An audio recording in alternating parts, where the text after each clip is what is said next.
Well, I'm glad you made it this far. I know these decisions aren't easy. I can just tell you, I've made a lot of hard decisions in 25 years of being self-employed as an entrepreneur. One big decision I made was, in 2007, I kind of stepped away from my first startup. It was wildly successful. I had finished building my dream house. Took me 3 years to build it. I had a house in Cabo San Lucas. Things were going well. You kind of feel like you've made it and you've arrived. And let me just say, that's how most people around me felt.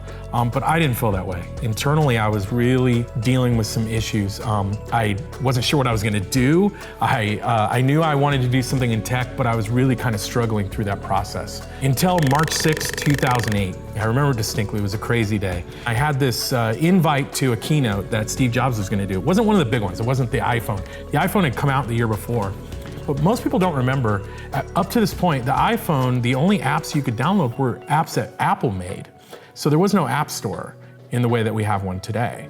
And so I remember watching the keynote and he announced this app store that we were gonna be able to be involved in and that we could sign up as developers. And I didn't know what it meant to be a developer, but I signed up that first day. I just remember the rush of emotion when he explained what we were gonna be able to do, how we were gonna be able to drive data through these intimate apps that people were gonna have in their hands, that we were gonna be able to make, just so many different things. The possibilities were endless. Kind of a funny story because Jason's office is right next door to me, and Jason, who's co-founder of Naked, and he was trying to keep his head down, doing his things, and I walked next door, and nobody else was watching this keynote but me.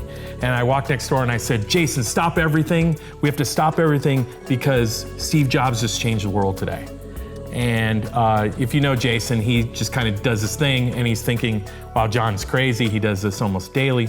But truth is, this was a big aha moment for me, and I knew there was more to it. I went next door and told him that, and most people didn't believe me, but as time went on, people started to understand what this really meant, what this day was. And so we started making apps that day. We started trying to figure it out, and there was a lot involved in that. So you might think the story ended there. It didn't. It was just beginning. Let me tell you, when you started making apps in the App Store, nobody knew what they were doing. And I can tell you, we made our first app and we were so excited. It was a golf app, of course. I'm in the golf business, but we made this golf app and we cracked the top 25 on the App Store. And so people rushed to download this thing. We had 10,000 downloads without spending $1 on marketing on the first day. We were freaking out. We thought we'd arrived. We thought we figured it out. All we have to do is make apps, and that's it. But we found out that we were completely wrong. There's this great quote from Russell Brunson that I really like. He says, "You can always tell who the pioneers are because they have arrows in their back and are lying face down in the dirt."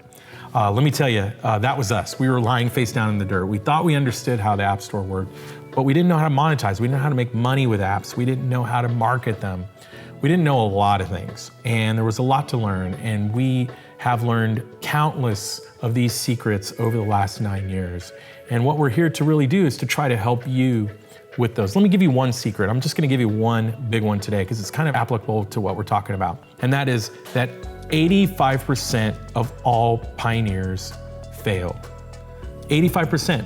So while most people that I talk to think that the first person in the market wins, it's the exact opposite. 85% of those people first to market are gonna fail. Why is that? Well, let me tell you, there's a lot of reasons why. Most people that start their first startup don't know why. But we are here to give you those secrets. We are here to guide you through that process. We are here to save you from those arrows. Let my arrows work for you. What I've been able to do is work with hundreds of startups over the last 11 years, actually more than hundreds, maybe it's more than that, I don't know. But we've worked with so many, and I've been able to draw the truth of what we've done well and the failure, and what we're trying to do is save you from all of that. So model yourselves, work with us after those who have succeeded, and that's what we want to try to help you do.